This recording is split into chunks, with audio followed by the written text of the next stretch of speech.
Les doy la bienvenida nuevamente al Club de Lectura Un Mundo Feliz. Eh, este es nuestro ciclo número 5 que se lo vamos a dedicar al autor colombiano José Antonio Osorio Lizarazo. Para quienes están acá por primera vez, bienvenidos y bienvenidas. Eh, este espacio pues es un espacio de charla y de discusión grupal acerca de el autor y el texto que vamos a tratar en cada uno de los ciclos. En este ciclo, pues como ya les estaba comentando, José Antonio Osorio Lizarazo con su novela Barranquilla 2132. El día de hoy, pues es charlar un poco alrededor de los tres primeros capítulos de esta novela. La idea es que acá entre todos podamos compartir nuestra experiencia lectora, nuestras sensaciones, nuestras percepciones, un poco hablar de lo que la historia nos cuenta en estos primeros capítulos. Y voy a comenzar por los nombres, ¿sí? Antes de llegar a la argumentación de por qué eran los nombres, eso me llamó muchísimo la atención, me dio mucha curiosidad. Yo decía, acá tiene que haber algo, o sea, esto no puede ser gratuito de que estos nombres tan raros, estamos hablando de una ciudad colombiana, Barranquilla, ¿sí? No la conozco, pero tiene que haber algo porque esto está muy raro y claro, ya luego más adelante, entre esos tres capítulos, pues se da el argumento del por qué, ¿sí? Entonces, una vez más que en estos muy buenos escritores o escritoras no hay nada gratuito, como en las buenas películas. Hay algo allí también que me llamó mucho la atención, tanto con el personaje principal, creo que se llama Rogers, como con los, obviamente, los periodistas, y es la curiosidad, ¿sí? Que esa curiosidad como ese motor de búsqueda del conocimiento, que pueden cambiar muchas cosas, pueden cambiar muchas conductas dentro de la sociedad, dentro de los seres humanos, valores y demás, pero algo que no cambia y se ve en esta novela o en ese futuro hipotético dentro de esta novela, es la curiosidad, ¿sí? La curiosidad como ese motor de poderse adaptar a las situaciones, pero también de poder sobrevivir, ¿sí? Y hubo una parte allí que ya voy acá con algo más de pronto desde las emociones que me generó, y es que allí cuando el científico le dice, le grita vive, ¿sí? No sé si esa frase es utilizada en Frankenstein como tal, esa palabra, pero se supone que es utilizada por, bueno, Miguel Ángel cuando hizo el David desnudo y demás. Entonces, cuando yo estaba haciendo fuerza, o sea, estaba leyendo y yo estaba haciendo fuerza como que respire, como que estaba ahí tan metido, yo, cuando llegó, oiga, yo estoy haciendo fuerza con este doctor para que este personaje realmente vuelva a vivir, ¿sí? Aunque ya había escuchado un poco de la novela y todo, pero yo dije, tengo eso de que pueda llegar a vivir, entonces me metió ahí. Y otro pedazo donde me metió, que ya no fue como tan chévere, pero que me generó emoción, que yo llegué, y estos son muchos HPs con el periodista, cuando estaba preguntando Rogers por las hélices, y dónde estaban las hélices, y fue como un desdén, como este man qué, ¿sí? Entonces yo decía, esto es mucho hijo de puta, ¿cómo se le ocurre a este man, a este científico, porque el tipo es un científico que vuelve a la vida ya 200 años después, y tratarlo así de esa manera. Entonces, la novela indudablemente genera emociones, lo genera a partir de su sencillez, de que uno se meta en el cuento y de que uno diga, sí, que pase, que no pase, qué le pasa a este man. Entonces, eso me gustó, ¿sí? Y ya digamos que, ay,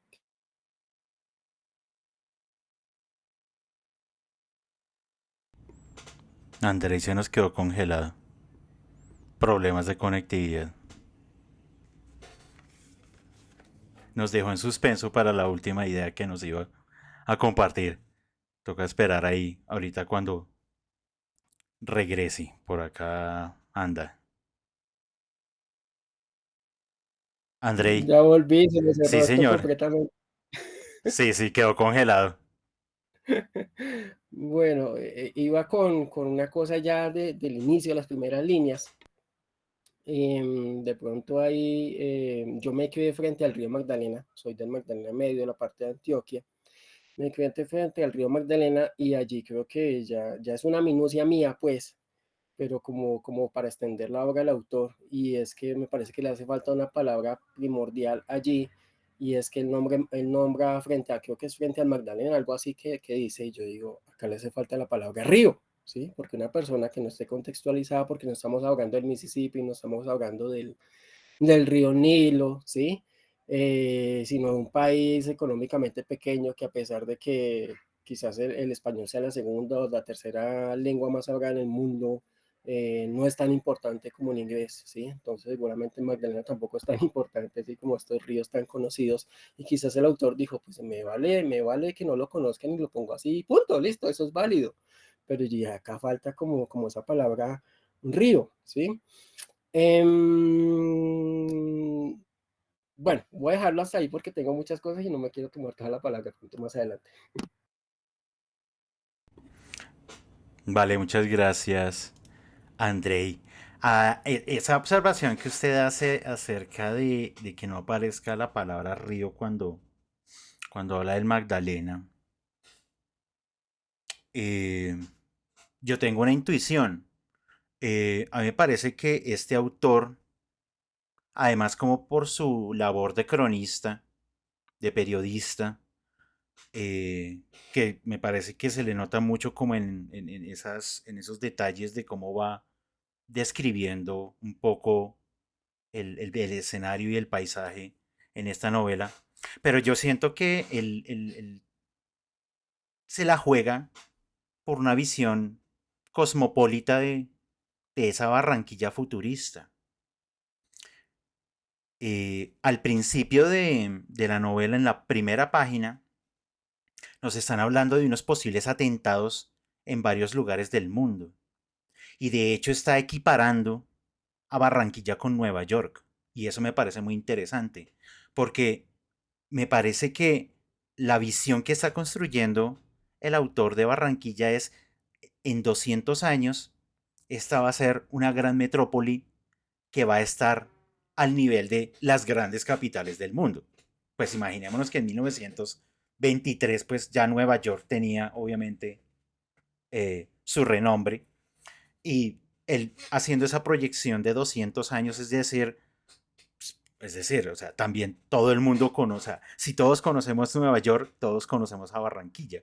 Entonces me parece que simplemente mencionar al Magdalena, así seco, es un poco precisamente lo que usted estaba señalando, Andrei, que es llegar y equipararlos, es decir, para mí, en la lógica que estoy construyendo en la novela, el Magdalena va a tener la misma importancia que esos grandes ríos que se pueden estar mencionando cotidianamente en otros espacios. Y eso me pareció muy interesante porque eh, me parece que ahí ya empieza a hacer su apuesta propia de estar construyendo un mundo muy particular.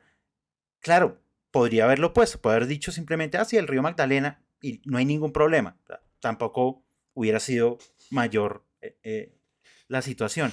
Pero creo que él está jugando. Tendremos que ver más adelante en la novela si efectivamente puede llegar a ser así. Que para él esa Barranquilla del futuro es una Barranquilla, ya una gran ciudad, o sea, una ciudad de influencia, una ciudad eh, reconocida, con un renombre. Entonces, como que en principio no habría necesidad de hacer esas aclaraciones.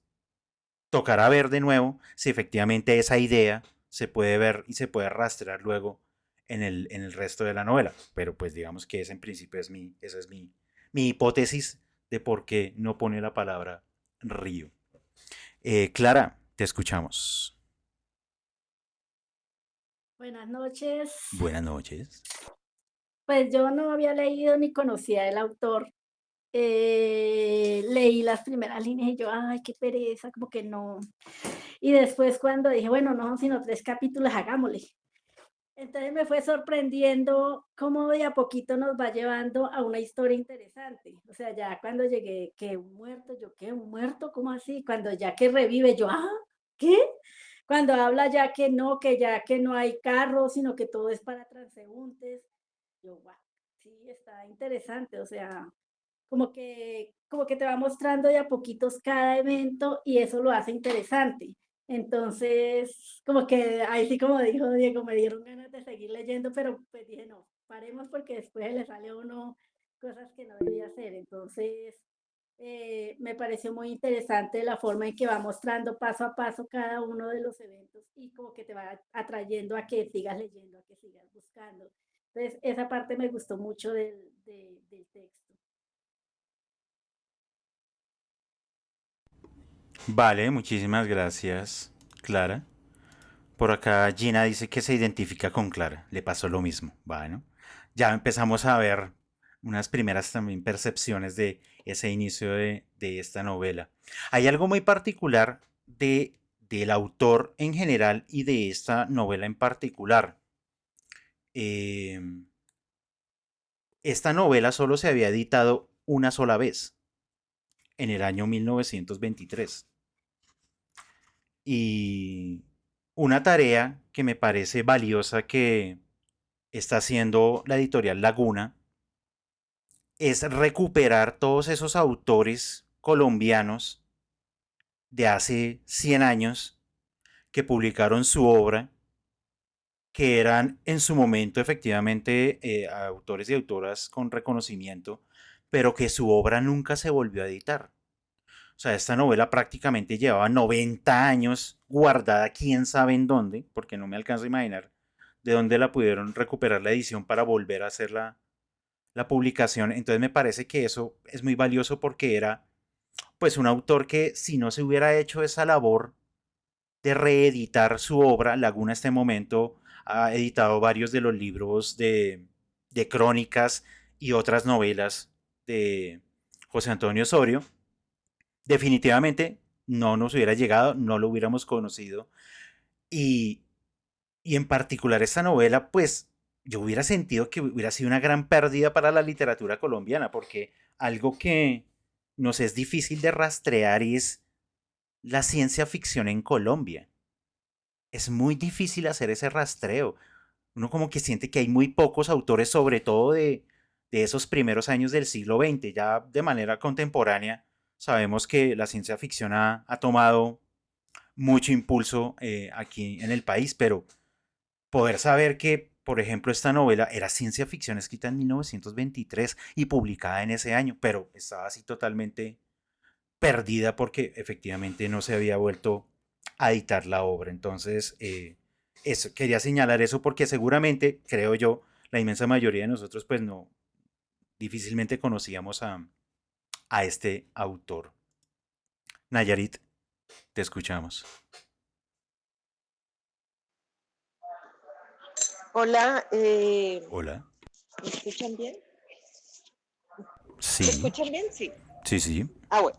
Este, pues a mí, yo tenía mucha curiosidad por este libro, en particular porque precisamente en una entrevista que hicieron a los editores de Laguna, pues hablaron sobre esta apuesta y me parecía como lo más llamativo del proyecto, ¿sí? Tal vez poder conocer autores que estaban en el olvido y que a diferencia de muchos otros, pues no habían tenido como esa suerte de ser difundidos tanto tiempo después. Eh,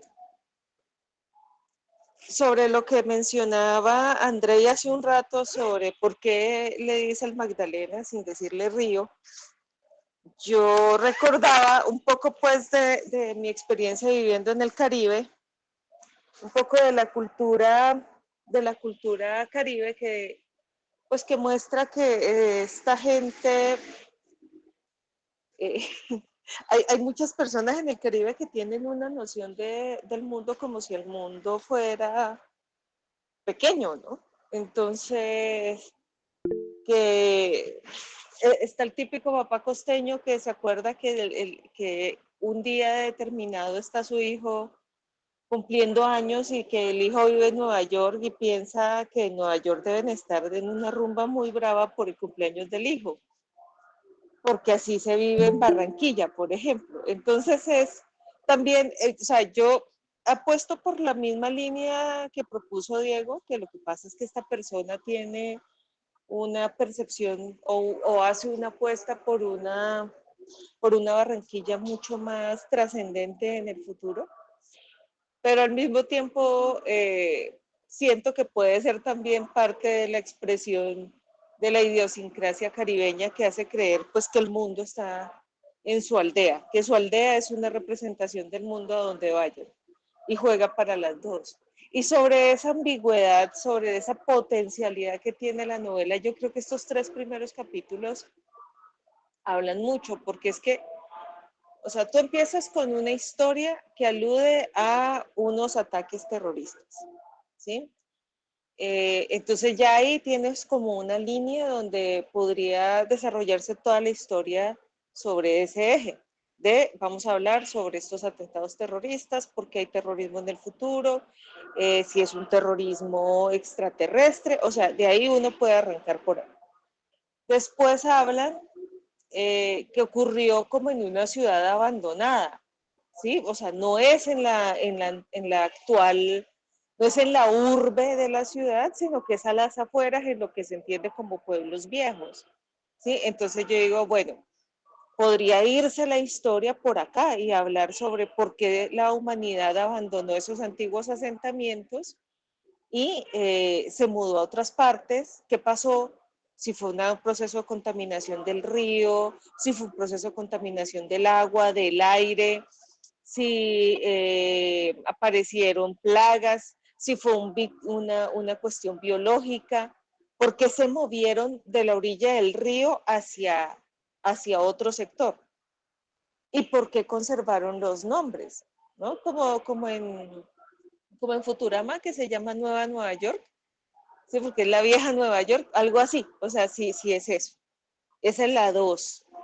Pero más adelante entonces tenemos a esta persona que encuentran este cuerpo en un dispositivo que describen ahí eh, y este cuerpo vuelve a la vida. Entonces uno dice, bueno, de aquí también puede salir una historia, ¿no? La historia de este personaje en particular y cómo narra quién era en el mundo, por qué tomó la decisión de dormirse y qué va a hacer de ahí en adelante, ¿sí? O si van a ser si él va a ser como Fry en Futurama, pues que despierta en el futuro y la vida empezamos a verla con una persona de comienzos del siglo pasado, eh, contemplando el mundo siglos después y narrándonoslo a nosotros que estamos en este momento. Sí, entonces me gusta que hay una promesa de historia que no se sabe desde el principio. Eso me parece chévere. O sea, yo sé que hay libros que empiezan uno sabiendo cómo va a terminar la cosa, como la crónica de una muerte anunciada, pero que se saben contar bien. En este caso, hay una novela que puede tratar hasta ahora de 3 cosas distintas. Y eso me resulta atractivo. Y como lectora como una lectora del siglo XXI, pienso mucho o sea, yo tengo 40 años, pienso en el salto tecnológico que representó para mi generación la evolución del microchip. Sí, porque es que si yo miro los elementos futuristas que usa el narrador, ¿sí? Si yo miro los dispositivos, son dispositivos que hoy son obsoletos. Sí, que nosotros ya pasamos por eso, pero hace tiempo. Entonces, pues claro, o sea, lo que le pasó a él, lo que le pasó a muchos otros escritores de ciencia ficción de su momento era, pues que no teníamos el microchip y no pensamos cuánto se podía desarrollar la tecnología. O sea, el mismo Asimov que creó Multivac, y Multivac era cada vez más grande y más grande y más grande, que incluso casi que la tienen que trasladar a un planeta, pues en la realidad es que ya es, puede que sí sea grande, pero pues ya no es tan material. Y eso no lo vimos venir, o pues no se vio venir en su momento. Entonces, siento que como apuesta narrativa del siglo pasado era innovadora, pero que le pasa lo que le pasa a algunas películas de ciencia ficción de los 80, pues que ya uno dice, ay, no, esto no funciona. Sin embargo, uno también puede apostarle a que haya un proceso de borrado de la tecnología y vuelta a empezar. Que, o sea, que si yo quisiera, suponiendo que esta vaina uno la quisiera hacer película, es que he pasado mucho tiempo pensando en estos 3 capítulos de forma cinematográfica, que si yo pensara hacerlo película y tuviera que justificar por qué en 100 años estaríamos retrocediendo en la tecnología de los 80s y los 90s, lo justificaría con un ataque nuclear que haya borrado esa tecnología, ¿sí? Que nos haya tocado empezar de cero, pues teniendo las matemáticas, pero no los dispositivos, y teniendo que hacerle un ajuste a las matemáticas, ¿sí? O sea, yo dije, pues, ¿qué puedo hacer? Digo, o sea, nos reventamos acá un gran pulso electromagnético, hicimos esto, borramos toda la tecnología y otra vez hay que empezar. Esa es una opción. Entonces, ¿qué me gusta de estos 3 primeros capítulos? Que me deja pues con muchas ideas para desarrollar. Y que si el libro no las hace, pues puedo yo ponerme a hacer un cuento paralelo. O sea, esto es bacano, porque te deja crear tus propias historias, te da tiempo para que mientras estés cocinando tú digas, bueno, desarrollemos esto por acá, y uno se va hacia el futuro con toda la tranquilidad y toda la posibilidad de defensa. Muchas gracias, Nayarit. A propósito de lo que comentabas, aquí en el chat, Catalina nos comenta. Uy, demonios.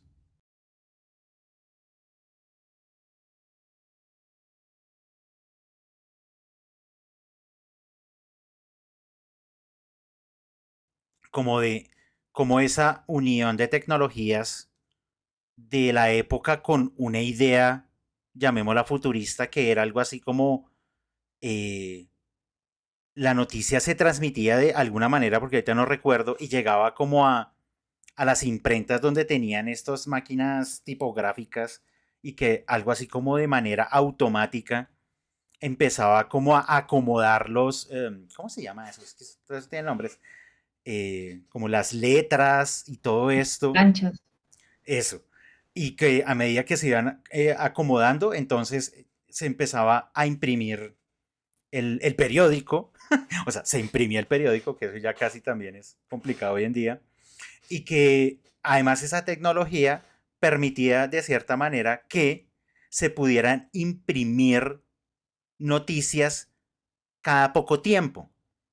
O sea, porque claro, el periódico pues supongo era diario, o yo no sé cada cuánto era que salía en su momento, eh, pero aquí era, él plantea la posibilidad como de no, aquí esta tecnología va a permitir primero que apenas se transmita, apenas se sepa la noticia, se transmite, llega al centro donde están las máquinas que imprimen y sale impreso el periódico. Y que además luego, digamos, como otra información que se podía movilizar a través de tubos neumáticos, que eso yo lo vi alguna vez y creo que esa tecnología la tenían en como los correos en Estados Unidos a principios del siglo XX, que eran un montón de tubos neumáticos donde se mandaba información dentro de los edificios y entonces él como que aprovecha también esa tecnología de su momento para decir como que eso también facilitaría ciertas formas de comunicar ideas y a todas las ciudades. Hola, muy buenas noches, compas, Buenas ¿cómo están? noches. Muy bien, gracias. ¿Cómo les ha ido? ¿Bien? Muy bien. Bueno, no, pues contento de escucharlos y escucharlas. También como digamos que con una mirada sobre la novela también que me parece pues una lectura fresca, diferente, como de las aproximaciones que he tenido a la literatura colombiana, entonces pues también me llamó la atención. Y también de acuerdo con ustedes sobre las apuestas que hace el autor, ¿no? A mí personalmente me gustan mucho las apuestas que no son tecnológicas en la ciencia ficción. Sí, digamos, que no se centren tanto en eso, digamos, sí, digamos las apuestas sociológicas, antropológicas, que también, digamos, tienen una visión de futuro, que a veces me parece que se desactualizan menos o a veces tienden a ser más afortunadas en este autor, pienso yo, ¿sí? Por ejemplo, la visión de las relaciones de género, la parte del lenguaje, cómo se maneja el lenguaje.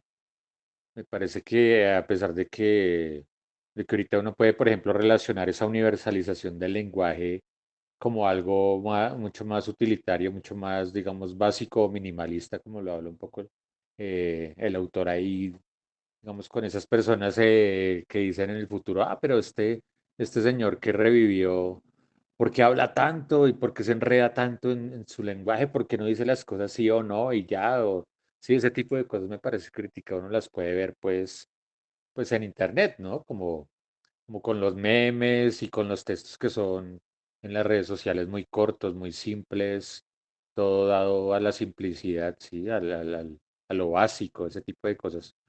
Me parece que en ese sentido, que empiezan a hablar como en el tercer capítulo más o menos de cómo se está manejando el lenguaje en esa época, ¿no? Entonces, me gustaron esas apuestas como lo que les digo, antropológicas, sociológicas, de visiones del futuro que me parece que ahorita no están muy, ¿cómo decirlo?, muy alejadas, no están tan traídas de los cabellos. Entonces me parece que en eso es muy actual, ¿sí? No se ha actualizado uno si no dice, ay, sí, qué ternura, como dices tú, sino que uno dice, venga, este man hasta visionario, ¿no? Visionario lo que plantea. Entonces, esa parte me pareció chévere. Muchas gracias, Alexander. Claro, es Vale. esa idea de la economía del lenguaje, ¿no? O sea, reducir los nombres a una letra y hay una sílaba puesta al lado y que todos se llaman así y que claro, eh, dentro de las apuestas que estaba haciendo Nayarit de cuál podría ser la historia que nos van a contar, esa primera apuesta que empieza a aparecer en la novela es un poco como le van a contar al recién despierto cómo es el mundo y cuáles son las lógicas y cómo funcionan. Claro, eso también porque para nosotros los lectores pues también necesitamos un poco enterarnos de cuáles son esas lógicas del mundo que está construyendo. Entonces, claro, esa explicación de no, pero yo cómo me voy a llamar, yo no me acuerdo cómo era que se llamaba, Santiago González, yo no me acuerdo qué nombre era. Entonces es como, no, pues nosotros ya no utilizamos ese tipo de cosas, sino entonces me llamo eso, una letra y un pedazo de sílaba.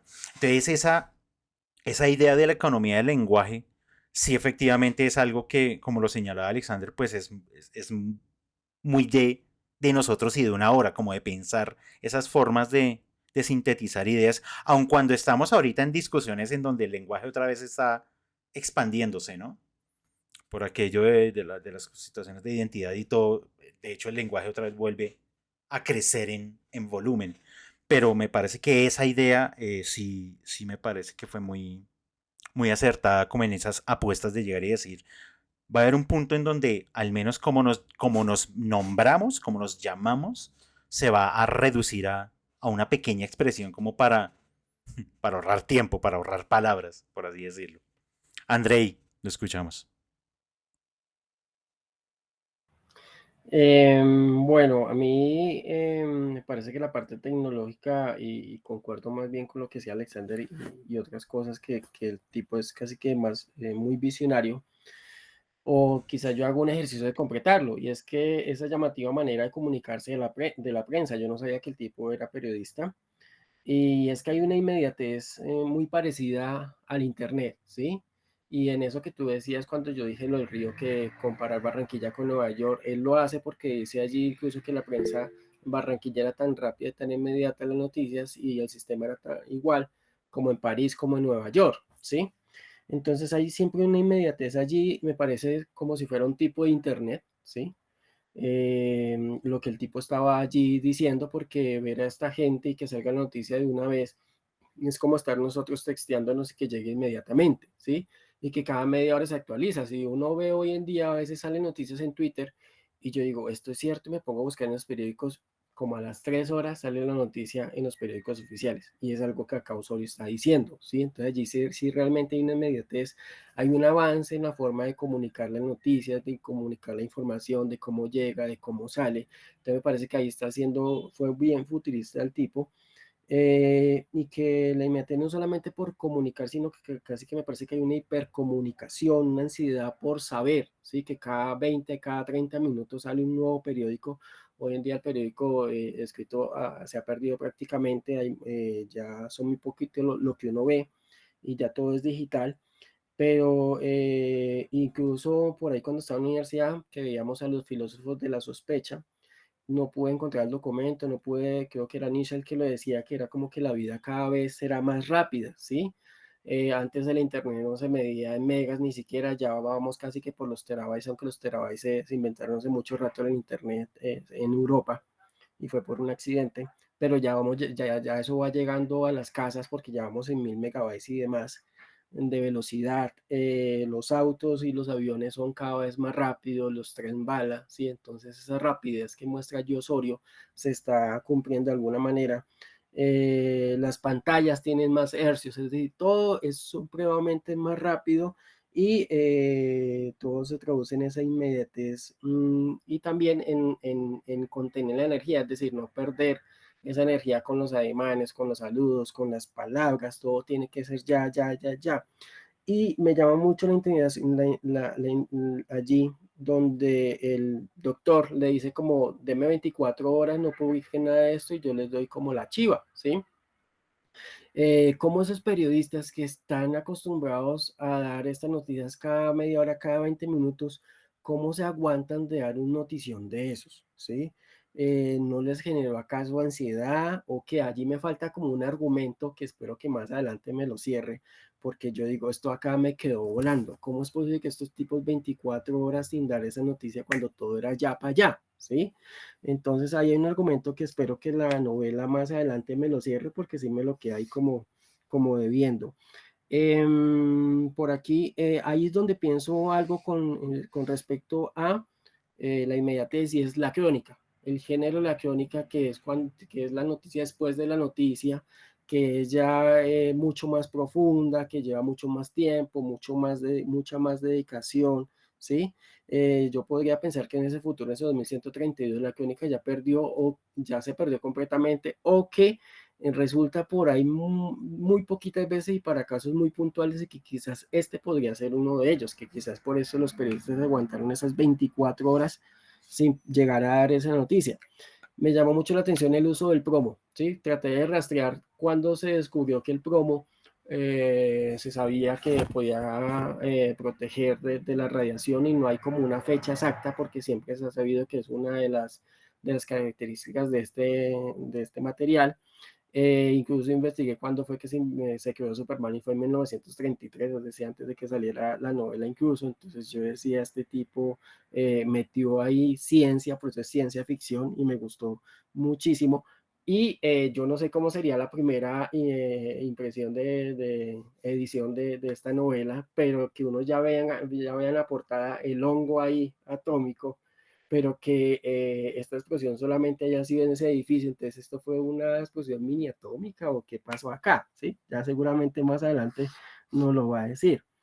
Hay una ironía allí, me parece una ironía muy buena, y es o una ironía o una feliz coincidencia, y es que el científico más brillante, que es este doctor que volvió a la vida a Rogers, que descubrió la cura contra el cáncer, se encuentra ahora con el que quizás sea el científico más brillante de todos los tiempos al trasladarse 200 años en el futuro y seguir vivo, ¿sí? Entonces eso me parece una ironía fascinante o una feliz coincidencia. No sé cómo se va a desarrollar eso allí, porque incluso los periodistas ni siquiera se han dado cuenta como que ese descubrimiento, porque tratan a Rogers mal, como ya lo dije un poquito más atrás.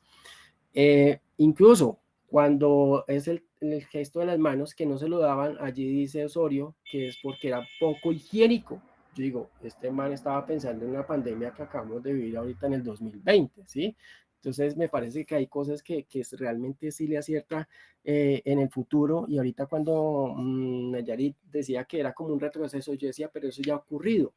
Pensemos en las construcciones de las pirámides, sea en Egipto, sea acá en Centroamérica y demás, Sudamérica, que no se ha podido establecer cómo tecnológicamente las hicieron, y que hay quienes dicen, no, fueron aliens y un montón de vainas más, ¿sí? Entonces no creo que sea así. Incluso en el final de ese tercer capítulo, me parece, yo podría decir, aquí le falló el cálculo al escritor, porque dice que 1 millón de habitantes en su tiempo tenía 150.000 habitantes, pues para ese año ya serán muchos más millones, pero uno dice es que la curva no siempre va ascendente, la curva también puede caer por diferentes situaciones. Entonces, ¿realmente será que fallará o no fallará? Eso ya lo dirán los de el año 2132 que estén vivos en entonces, porque nosotros no lo podremos decir si falló o no falló o le acertó. La ambientación tecnológica, los ascensores que podían sentir el peso y que se movían sin oprimir ningún botón, ¿sí? O sea, como si fueran sensores. El cambio de fuentes de energía, que ya lo estamos viendo y lo estamos viendo constantemente, que pasamos a las baterías de litio, que ahora los carros eléctricos, que el hidrógeno. Es decir, eso que está diciendo ahí, eso lo estamos viviendo y se va a seguir generando. Incluso allí habrá una explosión mini atómica en esta generación de combustible, de la energía dentro de los aviones, de las aeronaves. Entonces creo que sí le está pegando a cosas. Y hay un tipo, creo que es de mosca o de abejorro, que tiene las alas muy chiquitas, chiquiticas, chiquiticas frente al peso y a la magnitud de su cuerpo. Físicamente se supone que ese mosco abejorro no podría volar, y sin embargo lo hace. Y allí está el ejemplo dado en los aviones que aparecen pues ahí en esta novela. Y el hospital flotante en el mar, traté de buscar, y solamente cuando fue la pandemia apareció por allá un buque de la Armada de Estados Unidos que fue un hospital con 1.000 camas, pero hay un caso de creo que era un italiano, me parece, que estaba en Estados Unidos, le dieron, no sé qué tipos de cáncer tenía, no recuerdo ahorita, le dieron como 3 meses de vida, y él pues aburrido se volvió para su pueblo, que quedaba por ahí en el mar Mediterráneo, toda la cosa, y comenzó a alimentarse, la brisa del mar, todo, la salinidad, y el tipo lo curó completamente y vivió no sé cuánta cantidad de años. Incluso creo que el doctor y los que le hicieron el diagnóstico murieron antes que él. Entonces hay cosas acá científicas que realmente sí le está pegando, incluso a otras que todavía no hemos vivido. Entonces me parece que no está tan desfasado. Yo como que me quedé un poquito sin yo, aunque sí hay que hacer de pronto un traslado unas cosas. Ahora, hay una cosa que también me llamó mucho la atención, y es cuando hacen la pregunta, ¿pero logrará recuperar la razón?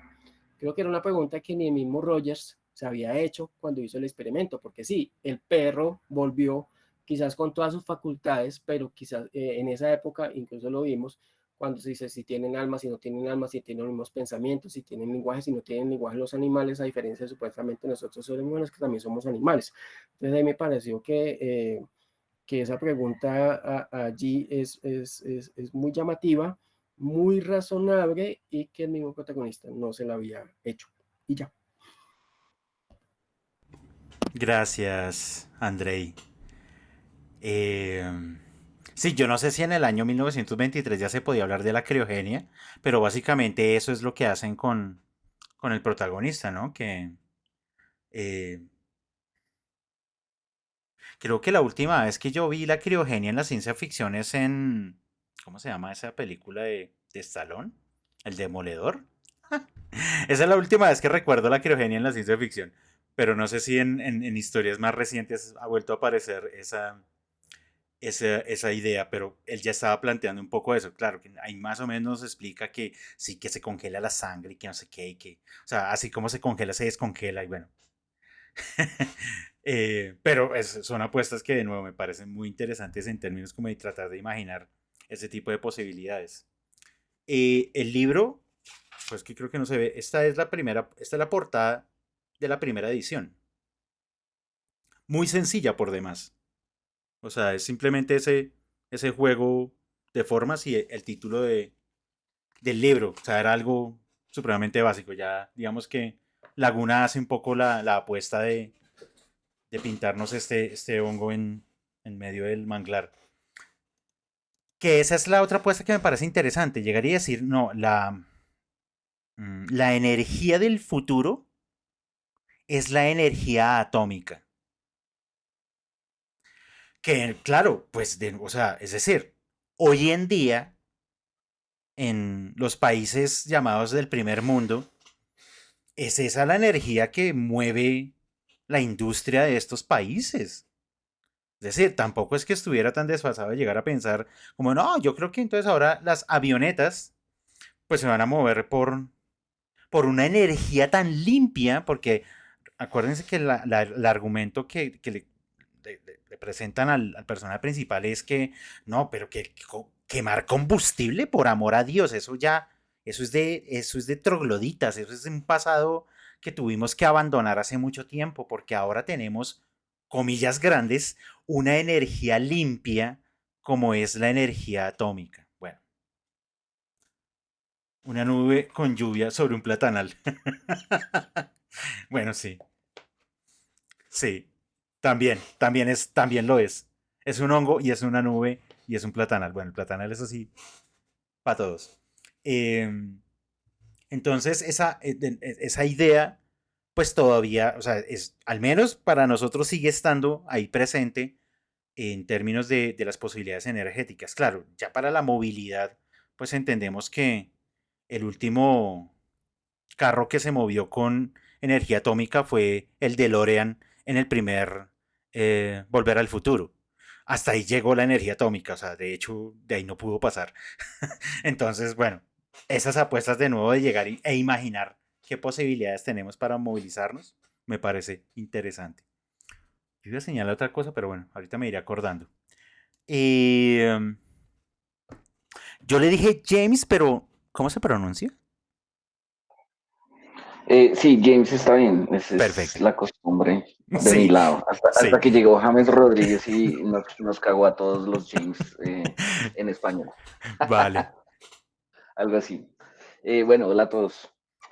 Creo que, bueno, recogiendo un poquito de como todas las ideas y sobre todo lo que acaba de nombrar Andrei y Alexander, que son básicamente las mismas, digamos, me parece que las relaciones humanas se van enfriando, ¿no?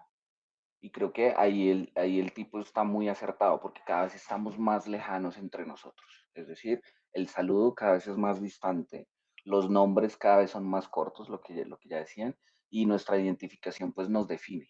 Entonces dejamos de ser un algo para convertirnos en un número sí, en una cifra, digamos, ¿cierto? Y eso, pues digamos que me pareció muy frío, ¿cierto? Una percepción demasiado fría, en conjunto con la reacción de los periodistas. A mí me faltó asombro un poco. O sea, el médico, listo, está totalmente fascinado y asombrado, pero para los periodistas y desde el punto de vista es un tema como si fuera cotidiano, o sea, como si fuera algo totalmente trivial, cuando en realidad no lo es, claramente. Entonces, bueno, ese par de ideas. Otra cosa y que a mí en lo personal me jode mucho y es la inmediatez de la información, ¿no?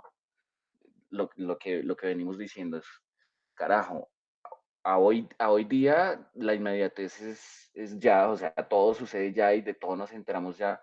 No quiero imaginarme un escenario donde tengamos este tipo de noticias cada media hora y todo sea una cosa explosiva. Pero aún así, y uniendo eso con la idea anterior, pues desde el punto de vista de los periodistas, esto no fue una bomba, o sea, una bomba periodística que debió salir. Entonces, hay como unas ideas que no sé, se chocan entre sí, ¿no? Listo, pues como eso. Otro temita, tal vez, el tema de la energía, creo que busqué un poquito, no conocía al autor y estuve buscando y sí decían como las reseñas que encontré, que el tipo era no solamente muy acertado, sino que hizo una investigación o tenía unas bases científicas muy sólidas y muy fuertes para escribir la novela. Y creo que eso se refleja totalmente. Vale, muchísimas gracias, James. A propósito de lo que nos acaba de señalar, nosotros aquí en el Club de Lectura, si mal no estoy, el año pasado estuvimos revisando Frankenstein y cuando pasamos por esa novela encontrábamos algo similar con Mary Shelley. Era que efectivamente ella fue muy juiciosa para hacer las investigaciones de la tecnología más avanzada que existía en su momento y en su momento las investigaciones estaban dirigidas hacia el galvanismo y ella utiliza ese conocimiento del galvanismo para que Víctor Frankenstein le insufle vida al monstruo. Entonces, ese detalle que nos señala James a propósito de este autor con pues lo que nos está contando, claro, aquí se nota que efectivamente no es simplemente como que él está mencionando cosas tecnológicas como de manera azarosa, sino que efectivamente uno puede percibir que hay, o sea, hay una lógica y hay un rastreo de un conocimiento y llegar a decir, ese conocimiento puede estar dirigido hacia X lugar. Yo no sé si en el año 23 la energía atómica era algo de conocimiento público. Yo no, o sea, yo no me lo alcanzo a imaginar. No sé en qué momento, honestamente, tuvo el despegue la energía atómica como una manera de producir energía y todo esto. Porque pues de nuevo, la historia, y a propósito ahorita de que estuvo o está en cartelera todavía Oppenheimer, pues uno piensa que la energía atómica pues nace en el año, ¿qué es eso? 45. Eh, pero este autor nos está diciendo que desde el año 23 ya se está intuyendo que la energía atómica es una manera sostenible de producir energía para, entre otras cosas, movilizar los vehículos. Entonces, eso no puede ser algo totalmente espontáneo, sino que efectivamente, pues este autor tuvo que haber hecho su investigación al respecto. Algo que quería señalar para ahorita seguir dando la palabra, el párrafo donde describe la manera como, como se produce la noticia, llega al lugar donde está la planta de impresión, digamos, y sale de ahí. Es una cosa muy interesante porque es casi, o sea, hoy lo llamaríamos como muy steampunk, porque es como tecnología mezclada con algo medio retrofuturista y, claro, para él era lo normal, pero pues nosotros ya lo vemos en la distancia del tiempo. Y me permito leerles ese pequeño párrafo porque me parece que es muy divertido cómo mezcla las cosas. Dice, en el instante en que el reporter sincronizaba su onda, un timbre colocado cerca a los radiotipos anunciaba que las máquinas comenzaban a trabajar. Se establecían automáticamente contactos eléctricos y los lingotes iban saliendo con rapidez. Se situaban en alineadores que al estar llenos se movilizaban hacia las mesas de armada, donde el único obrero que atendía los talleres cooperaba en la confección de las páginas.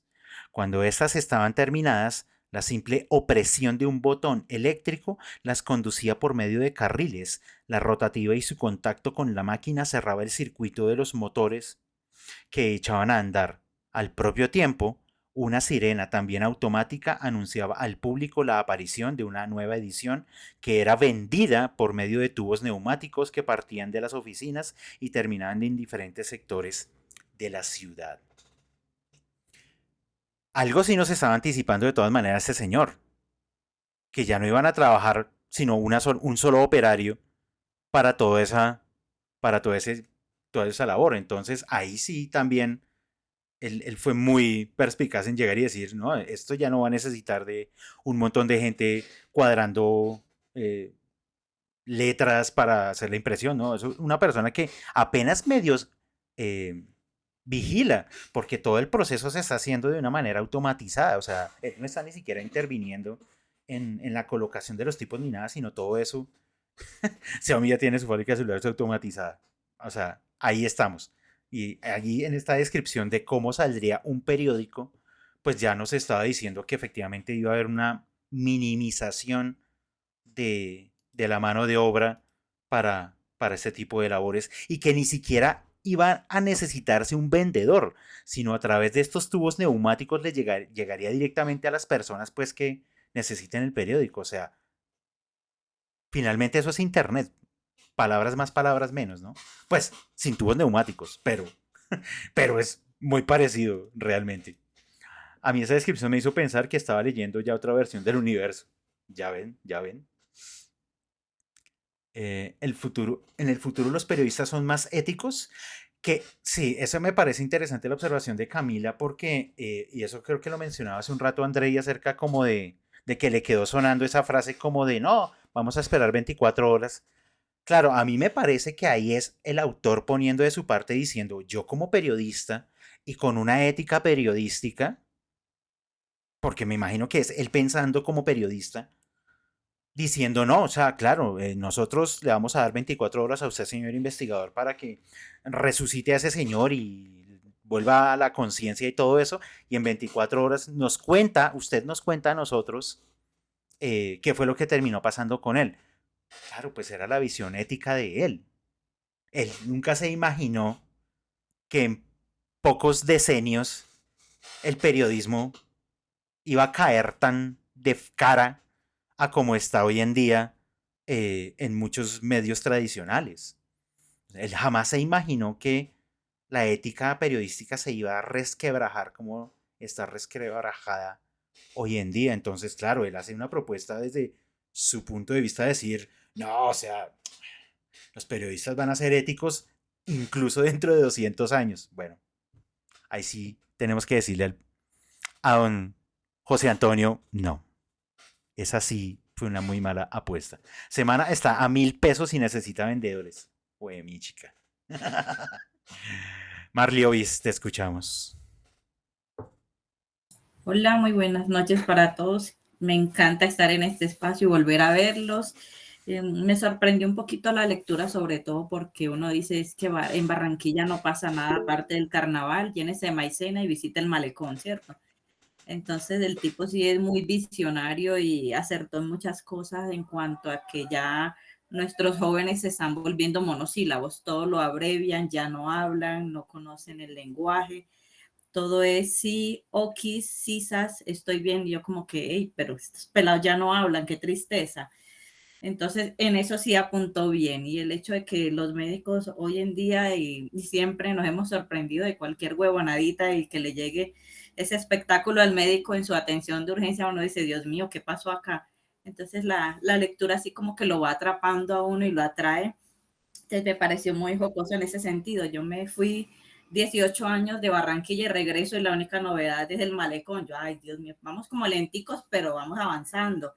La ciudad ha cambiado mucho, está muy linda y pues uno va viendo el cambio poco a poco. Él sí nos lleva un poquito más allá de lo que estamos viviendo, pero apuntó muy bien. Nos vamos dando cuenta así que definitivamente entre más avanzamos hay más tecnología, más literatura, menos hablamos, todo lo abreviamos.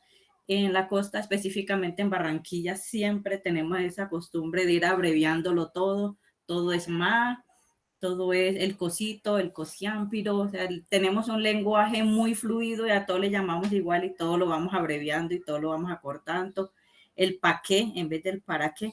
Entonces uno dice, sí, nos está mostrando una visión de lo que realmente es y pues me atrajo la lectura, es sencilla, está mostrando muchas cosas. Yo, bueno, quiero ver una visión diferente de la Barranquilla que conozco y la que llevo en el corazón, pero muy rica.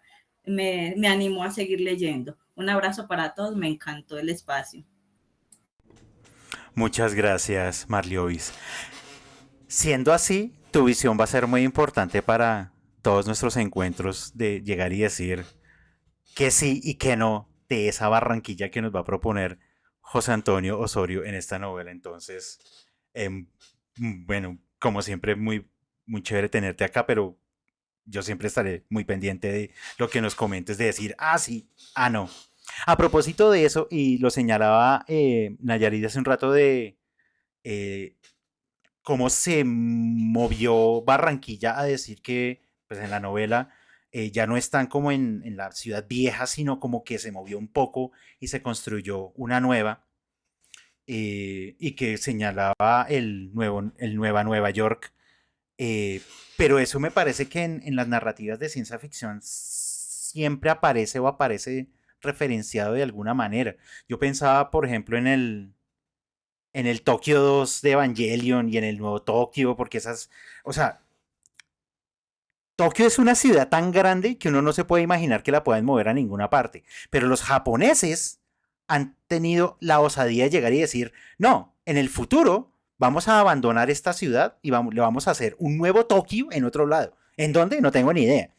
O sea, esa idea de desplazamiento del espacio físico también ha estado dentro de las narrativas de ciencia ficción.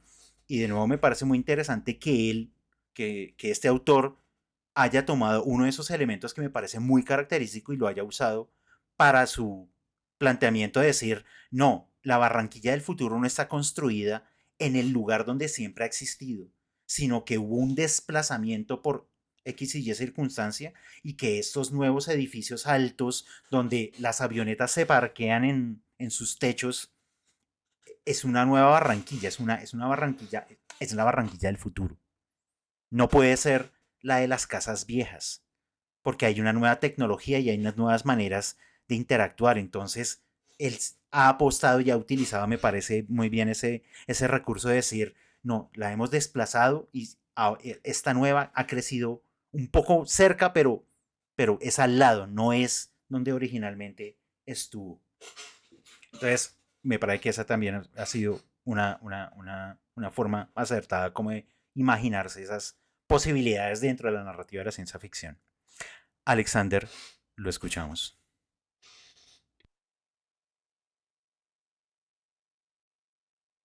Hola, no, sí, escuchándolos me parece interesante lo que Marliovis nos comenta como sobre ese lenguaje costeño, ¿no? Que a mí me parece muy importante ahí lo cultural, ¿no? Como ahorita, pues, digamos, a lo largo de la novela, me parece que va a ser un tema muy interesante a tratar, porque en los primeros capítulos, digamos que estamos hablando, pues, del futuro.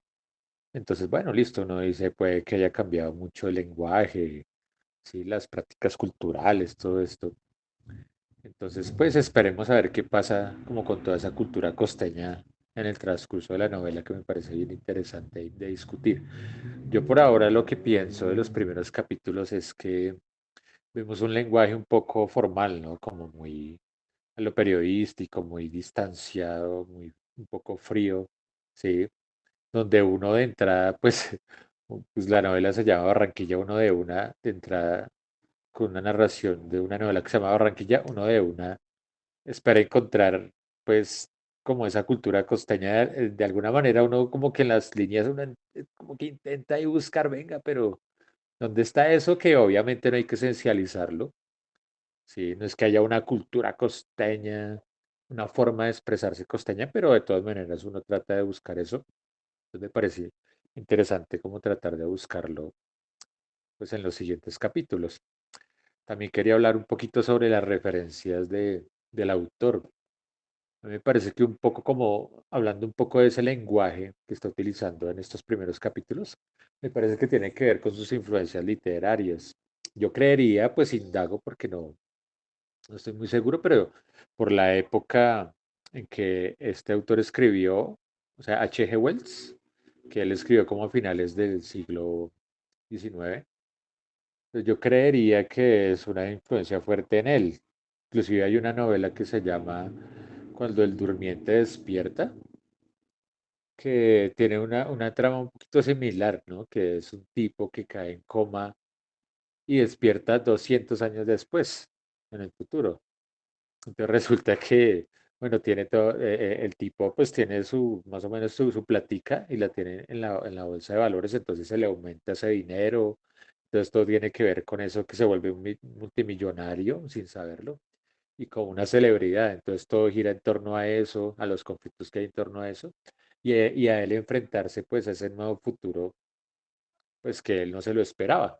Entonces me parece que tiene como cierta influencia en ese argumento que nos plantea él, ¿no? Pues no es de criogenia, pero me parece que es similar y pues no sé, pues de pronto podemos ir relacionando a nuestro autor pues con algunas referencias como de ciencia ficción. Gracias. Muchas gracias, Alexander. Muy buena esa referencia con H.G. Wells, para tenerla también ahí en cuenta y presente, para mirar a ver que si sigue apareciendo esa influencia en el resto de la novela. Quizás no aparece ese calor de la costa, porque pues el autor es bogotano, o sea, es un cachaco, es el tipo más a la carachas que puede haber en el planeta, o sea, en los años 20. Entonces, pues claro, la novela está escrita desde esa visión de un bogotano que se está imaginando una Barranquilla del futuro. Entonces me parece que, claro, ese tono como mm, tan calmado, como tan un poco frío, es mucho el autor, definitivamente. O sea, como que él está viendo casi que con la distancia de su origen a esta Barranquilla y es diario decir como, sí, puede ser que en 200 años esa ciudad termine siendo este lugar. Y lo presenta como una manera así, como de cierta manera distante, y que no tiene como esa relación afectiva con el espacio, sino lo está construyendo y lo está describiendo de una manera limpia, de una manera sobria. Entonces yo creería que ese tono narrativo de la novela es un poco el efecto de ser un bogotano en Barranquilla del futuro. Franca, lo escuchamos.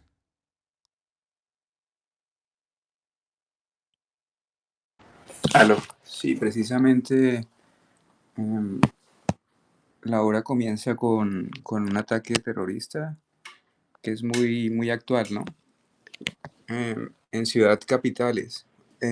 Y él se adelanta al tiempo poniendo ciudades capitales en las costas, con, con clínicas flotantes, con grandes edificios apuntando al mar.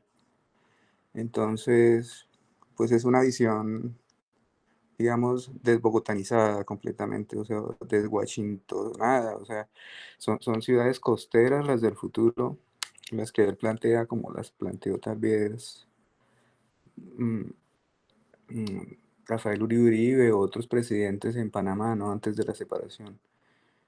Ajá. Em, entonces es desconcertante ver que,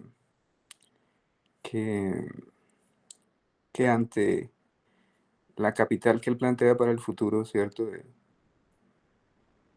De esta región, todavía sigan las mismas formas como de entender la verdad, ¿no? Porque hay un atentado o una explosión y lo primero que llega es la policía y a esconder todo, ¿no? La versión pública es la que va a decir la policía y ese es como el control que se establece de la policía secreta en su momento y es lo que sigue sucediendo hoy en día, ¿no? Em, y se dan ciertas licencias a unos periodistas que parece que es el único periódico del mundo, pues le pone el sol, es una estructura centralizada, aparte de la tecnología, ¿cierto?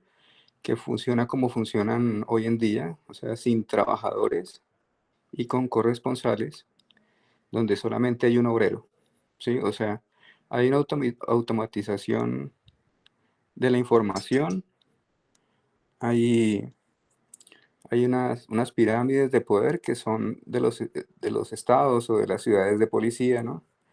Que es la que prima para decidir acerca del destino, pues, de las personas. Inclusive, eh, Ya en el segundo capítulo, después de que se encuentra al genio que puede sobrevivir con una tumba criogénica, ¿cierto? Es un médico del futuro el que le dice al médico ancestral qué es lo que tiene que hacer con su cuerpo. O sea, el tipo que se ingenia la forma de sobrevivir es el que tiene que obedecer a otro médico. Es un absurdo completo. Eh, eh, es como si hoy levantáramos, no sé, a Tutankamón o a alguien así vivo y le tuviéramos que decir cómo sobrevivir después de 5 siglos. Entonces, eh, y bueno, esos sesgos, ¿no? de la verdad y de los cuerpos también se ven pues, ya en el tercer capítulo, cuando se extiende pues ya como la labor periodística, ¿no? De que todo éxito pues depende de que le pongan o no una inyección para que siga sobreviviendo. Es decir, es como que la vida de este sobreviviente depende ahora de lo que tenga que decir o no, o pueda decir para conveniencia de esa verdad, según la policía. Aunque digamos que se respira cierta libertad para que ellos investiguen, no, pues desde el comienzo pues se deja claro que no, que todo está como centralizado. Entonces eso sí es bastante. Nosotros no lo sentimos porque pues como colombianos somos un estado de policía, pero pues en otros países sí hay muchas libertades que aquí. eh, o sea, esto resultaría una ciudad nazi, ¿cierto? Adelantada a su época.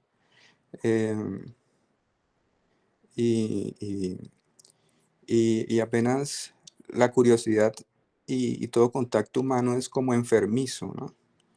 Entonces eso es, eh, eso es bastante acertado también, ¿no? Hoy en día, con la forma de vivir la salud en los sistemas sin pacientes, ¿no?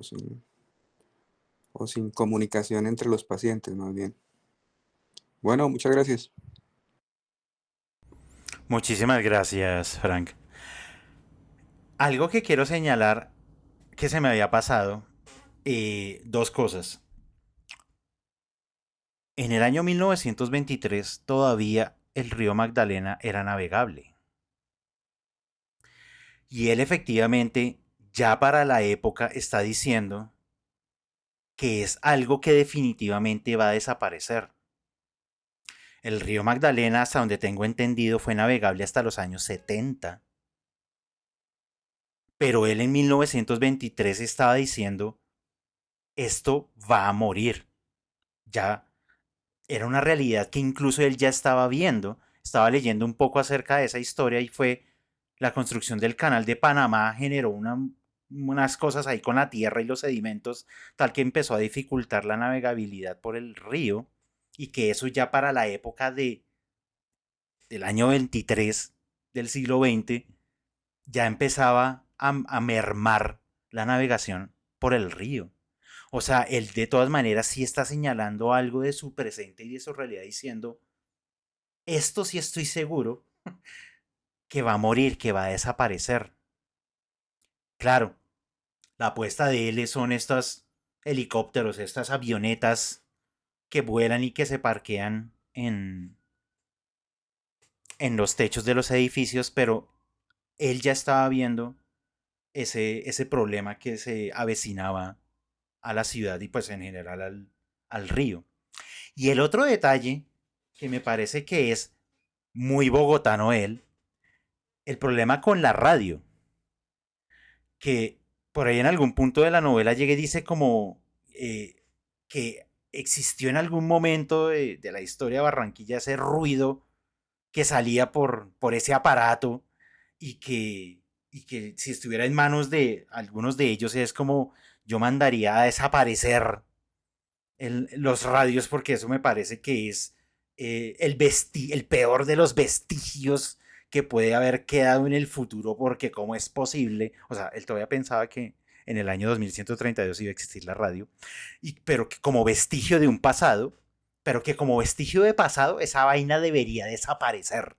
Pero lo dice casi como con odio, o sea, como diciendo esa bulla desesperante. Y yo decía como, pero señor, qué odio le tiene a la radiola, o sea, que ensañe tan terrible cuando mencionó ese pedazo. Y yo me imaginé eso, un bogotano diciendo como, es que esa bulla que sale por esos aparatos, yo espero que en algún momento desaparezca. Bueno, desapareció y ya no, ¿no? Porque pues ahora todo el mundo anda con un parlante al hombro poniendo la música que quiere. O sea, desapareció la radio como mecanismo, pero la bulla continúa. O sea, él estaría sufriendo igualmente en la Bogotá de 2023, pero bueno. El Magdalena sigue siendo en gran parte navegable, solo que es más rentable ir por carretera. Las carreteras son las que se nos hacen darle la espalda al Magdalena porque a Colombia le configura ese río. Sí, cierto. Definitivamente lo de la construcción de las carreteras, que paradójicamente, ¿no? La construcción de las carreteras mató al río y mató a los trenes. O sea, qué cosa tan loca la que terminó pasando en este país. Pero bueno, son esas historias que ahí las tenemos para luego contarlas. Stefanid, te escuchamos. Hola, buenas noches. Hola. Un gusto nuevamente estar en este espacio. Bueno, yo digamos que recordé a este autor porque yo lo había leído cuando revisé hace ya muchos años El Día del Odio. No sé si tengan conocimiento de ese texto. Es sobre el Bogotazo, está en ese contexto. Muy, muy buena novela. Em, bueno, digamos que tuve la posibilidad de revisar pues algunas cositas a partir del contexto histórico en el que apareció esta novela y me pareció muy interesante que, o sea, como el contraste entre, o sea, el hecho de que el autor sea bogotano y que ubique la novela en Barranquilla. Digamos que ahí el contraste de culturas es bastante grande, ¿no? Y digamos que en ese momento en el que él escribió esta novela, si vamos a revisar cómo estaba Colombia, Bogotá era, digamos, una aldea, o sea, era muy pequeñita, o sea, no tenía todo el, como la importancia y la infraestructura que tiene actualmente, mientras que Barranquilla sí era considerado un punto muy importante porque era a través de sus puertos que llegaba pues toda la mercancía y digamos que el conocimiento, porque eran allí donde llegaban los libros, donde llegaba la música, donde llegaba todo el conocimiento de Europa y pues que a partir de allí se distribuía a toda Colombia.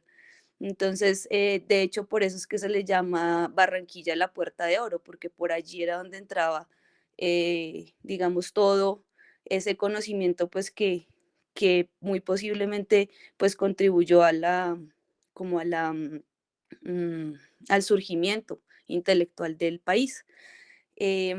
Bueno, en cuanto a las impresiones, digamos que sí, algo fundamental fue el manejo de la información. De hecho, me parecía como un tanto arbitrario eh, la forma en cómo eran distribuidas las noticias, porque de hecho no había un filtro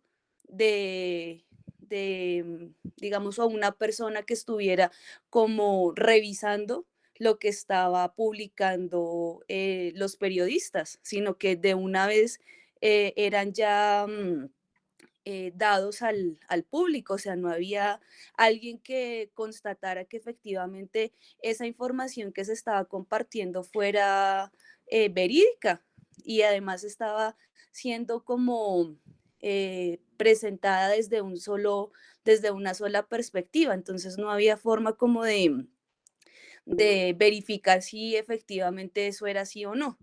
Entonces eso me pareció pues como un poco futurista en el sentido en el que pues actualmente pasa muchísimo eso. Ya depende de cada lector como entrar a verificar si realmente eso que está leyendo es verdad, ¿no? Sí, pues por lo pronto eso quería compartirles. Muchas gracias. Muchas gracias, Stefanid. Em, sí. Eh, claro, me parece que es una visión bastante, ¿cómo decirlo?, ilustrada de parte del autor. Es decir,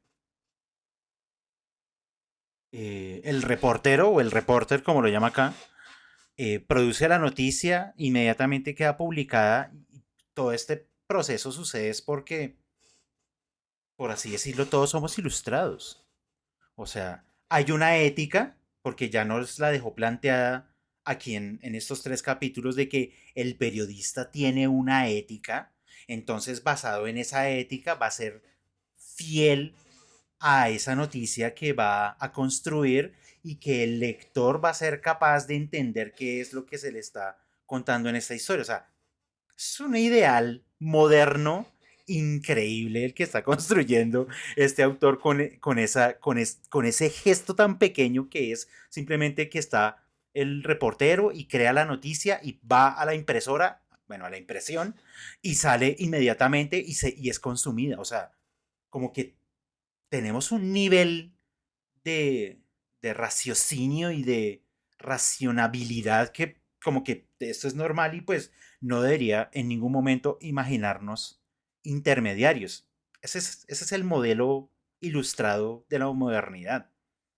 Y me parece que él lo está encarnando en esta visión y seguramente creería yo que el autor creía efectivamente en esa visión ilustrada de las sociedades. De nuevo, él jamás se imaginó que a finales del siglo XX esto se iba a despeñar de una manera terrible.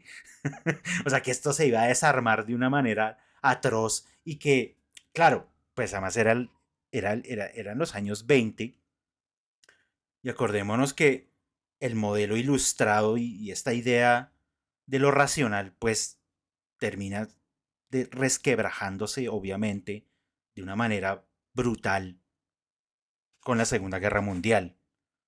Es la Segunda Guerra Mundial la que acaba con el modelo ilustrado y terminamos viviendo en otros zaperocos.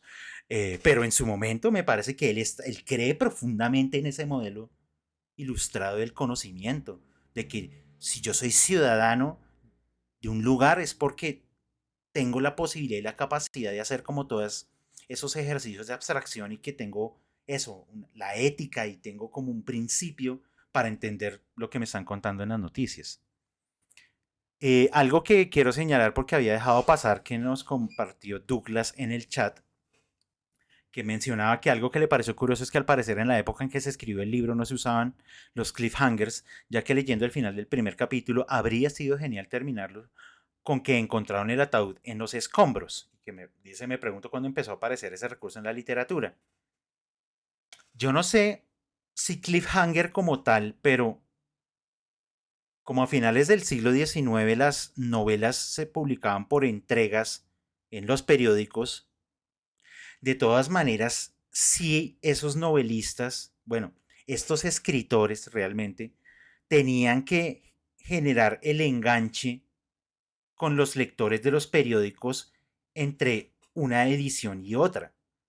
Porque claro, o sea, el gancho era que el lector tenía que estar comprando, no sé cada cuánto, si cada día o cada semana, el periódico para que en esa edición o en ese periódico en particular aparecían nuevos capítulos de esa novela o de esas entregas que había previamente. Yo creo que en ese modelo, de cierta manera, había lo que hoy entendemos como un cliffhanger, que era que tocaba generar unos enganches para que los lectores compraran la siguiente edición del periódico para que continuaran leyendo esa novela o esa historia. Pero de hecho me parece que esta novela sí la tiene. No la tiene en el capítulo 1, pero sí lo dice en el capítulo 2 de manera expresa. O sea, al final del capítulo 2 dice, pero un pensamiento primordial imperaba en sus mentes. Lo formuló M. Va. ¿Logrará recuperar la razón? O sea, más cliffhanger que eso no hay. O sea, ese es el enganche del capítulo 2 al capítulo 3, porque entonces nos deja la expectativa de, ¿y será que este ser que viene del pretérito, porque además es muy curioso porque el autor no dice del pasado, ¿no? Sino este ser que viene del pretérito recuperará La razón, no se pierdan el siguiente capítulo, porque entonces ahí inmediatamente en el capítulo 3 lo desarrolla y dice, sí, sí la logró. Entonces, bueno, está bien, sigamos leyendo porque no hay nada más que hacer. Porque de nuevo, además en el capítulo 3 quiere empezar a desarrollar, por ejemplo, las ideas de la energía atómica, de lo de el saludo de mano, que el problema de la higiene, que ya lo había señalado Andrei, el problema del lenguaje, que entonces dicen como si no, este tipo está hablando en un español antiguo. Y yo dice como, bueno, o sea, sí, pues uno sabe que el español cambia y evoluciona a través de los años, pero pues bueno, tocará ver. Es decir, al menos desde hace 100 años el español no ha cambiado mucho. O sea, nosotros podemos leer esta novela y uno dice, bueno, no ha cambiado mayor cosa. Tocará ver si 100 años más eh, el español que nosotros manejamos definitivamente ya no es el que estén manejando esas generaciones futuras. Pero bueno, me parece interesante de todas maneras llegar y decir que en un lapso de 200 años puede haber cambios de lenguaje de tal manera que yo diga, yo sé que está hablando español, pero hay un montón de cosas que no lo estoy entendiendo. Claro, hay expresiones que pues son de cada época y eso nos queda claro para todos. Pero es que el personaje lo menciona como un cambio radical en la manera en que está hablando en español. Pues tanto así que lo llama español antiguo, de difícil interpretación despojada de los acentos guturales que entonces lo caracterizaban y que eran la manifestación de una tendencia hacia la universalización del lenguaje. O sea, es como, no, es un cambio radical, o sea, es casi como que si alguien me llega a hablar, yo digo, sí, eso es español, pero no le estoy entendiendo absolutamente nada. No me alcanzo a imaginar cómo será eso. Claro, el ejemplo que más o menos se nos acerca es si hoy nosotros leyéramos el Quijote en su versión original. Pues es muy complicado para nosotros, pero pues es que el Quijote fue escrito hace 500 años largos. Bueno, no sé, esas son cosas que quedan ahí. El autor vio Barranquilla un tiempo, quizá por eso tuvo la capacidad de escribirla. Sí, estoy de acuerdo, Liana, que efectivamente tuvo que haber vivido un tiempo en la ciudad para efectivamente hacer todos esos registros del espacio y aprovecharlos para la construcción de la novela. Andrei, lo escuchamos. Dos cosas que se me habían quedado y por ahí ya creo que tú tocaste un poquito una y tenía que ver con esos, tiene que ver con los cambios conductuales de ese tiempo que van ligados a la tecnología. Uno de ellos es el ruido, ¿sí? Que no existe ruido en la Barranquilla de ese tiempo y va ligado con el cambio del transporte, el cambio tecnológico. Yo no sé cómo sería la Barranquilla de Osorio en ese momento, no la conozco, pero siendo de tierra caliente como soy, no imagino esa pasividad, esa falta de ruido, esa falta de la música en las calles, de los negocios, de la cerveza que va y viene, para que es así como la gente se encuentra, cómo interactúa. Entonces, si bien hay ciertos lugares, porque alguien decía, no, que nos estamos distanciando mucho, yo diría que hay ciertos lugares donde sí y hay otros donde definitivamente no, donde el acercamiento es aún mucho más. Cuando yo pasaba, estaba en el seminario y pasaba de Tierra Fría, de Manizales, de Bogotá, allá a Puerto Boyacá, ver la vestimenta, a pesar de que soy de allá, ver la vestimenta de las mujeres para mí era un choque. Yo decía, como, ¿qué pasó acá? Ya llegué a Puerto Boyacá, ¿sí? O sea, es una cosa completamente loca, aún siendo de allá. Y otro son los recorridos. Allí sé que los recorridos pequeños se hacían a pie, que solamente las distancias era lo que se hacía en estos aparatos, en estos aviones, avionetas, lo que fuera. Y yo decía, hombre, eso sería un civismo tremendo, ¿sí? O quizás, no sé si civismo, pero pongo un ejemplo. Cuando yo llegué acá a Bogotá, meterme en un bus 45 minutos, una hora para mí era casi que una claustrofobia. Eso era tremendo. O sea, yo un recorrido, eso es para mí en un bus dentro de una ciudad. Eso habían pensado que porque en Puerto Boyacá, Puerto Perales, siempre era caminar, coger un taxi, alguna cosa, pero no un bus, ¿sí? Y veía a veces que se montaba a alguna persona que iba así como muy de afán cuando yo veía que se subía y a las 2 cuadras ya estaba timbrando para bajarse. Yo decía, ¿Cómo así? O sea, solamente cogió bus para esa distancia, como hoy en día que si gente que si va al gimnasio, que va al gimnasio a hacer ejercicio y si llegan en carro, llegan en moto, yo digo, venga, ¿esto qué? ¿Sí? Entonces eso me parece una muestra de civismo muy tremenda allí. Y en cuanto al río Magdalena, creo que sería navegable realmente como hasta los años 90, si bien la carretera sí tuvo que ver, porque en los 80, incluso al principio de los 90, veía remolcadores hasta de 3 pisos, moviendo una maquinaria tremenda pesada, moviendo 1000, 2000 y quizás hasta 3000 cabezas de ganado, ¿sí? Río arriba. Era una manera tremenda y la carretera se acabó con eso porque de Puerto Boyacá a Barranca, por ejemplo, habían unas rutas de chalupas muy rápidas. Yo siempre quise montar en esas, pero no pude coger esa ruta nunca. Y cuando se abrió la carretera de Puerto Boyacá hacia la costa, todo eso terminó, ¿sí?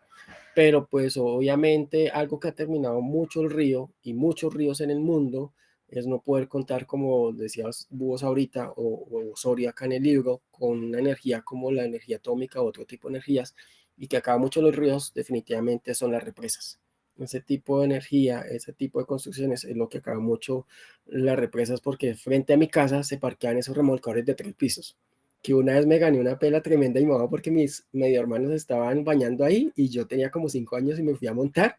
Afortunadamente mi mamá me cogió porque no me hubiera tirado de ese tercer piso, no sé qué hubiera pasado, me dio una pela tremenda, pero se paraban ahí los remolcadores, eran agave. Y otro dato es que recuerdo una carrera, que era una carrera, un campeonato creo que se hacía a nivel mundial, que eran de chalupas precisamente, y llegaban hasta Barranquilla, y pasaban chalupas con banderas de Canadá, de Inglaterra, Estados Unidos, es decir, de decenas de países. Nunca había una bandera de Japón ni China, pero pasaban decenas de países y era maravilloso ver esa navegabilidad en el río Magdalena.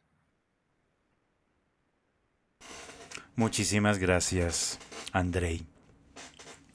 Andrea nos dice aquí en el chat, genera mucha ternura y curiosidad que alguien piense el futuro en forma de espacio público para el peatón.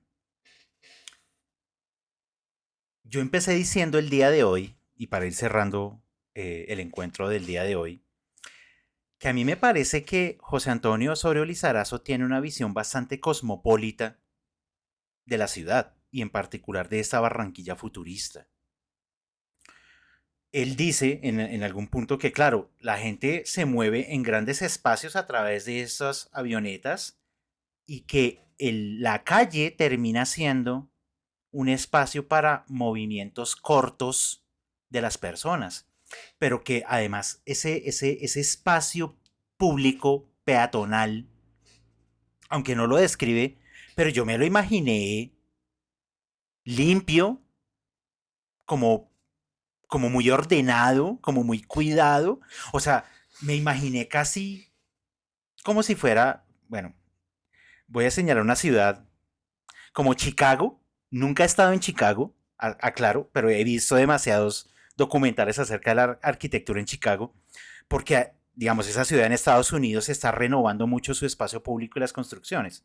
Y de repente yo decía, esta ciudad, esa Barranquilla del futuro se parece a la Chicago de hoy en día, o sea, como estos rascacielos, pero además el espacio público como muy ordenado y muy limpio y muy transitable.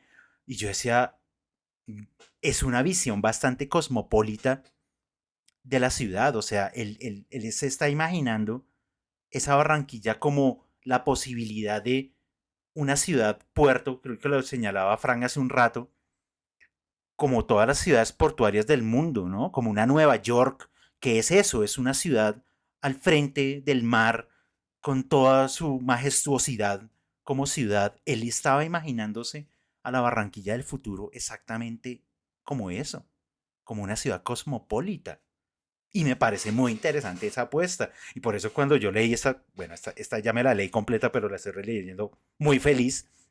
Me gusta esa apuesta, porque es una apuesta que curiosamente en la literatura no volvió a aparecer. O sea, ¿qué pasó con las costas colombianas en la literatura colombiana? ¿Desapareció o se volvió otra cosa? Pero no perduró esta visión cosmopolita de la ciudad costera colombiana como una posibilidad de ciudad cosmopolita. Quedó como una anécdota de una novela de ciencia ficción. Me parece que son ideas que son muy valiosas y muy interesantes de recuperar en algún momento en la literatura contemporánea. Porque a veces pienso, y ya para cerrar ahora sí, el día de hoy, la literatura colombiana es muy pesimista. El escritor colombiano es demasiado pesimista acerca de su realidad. Entonces, creo que este señor nos va a dar o espero que durante el resto de la novela nos dé una visión un poco diferente acerca de el país en general, pero de esta ciudad en particular. Muchas gracias. Ustedes saben que este espacio es de ustedes y para ustedes. Nos vemos dentro de 8 días a la misma hora por el mismo enlace. Pásenla bueno, descansen, lean, disfruten, coman y duerman. Gracias. Gracias a todos. Gracias. Chao.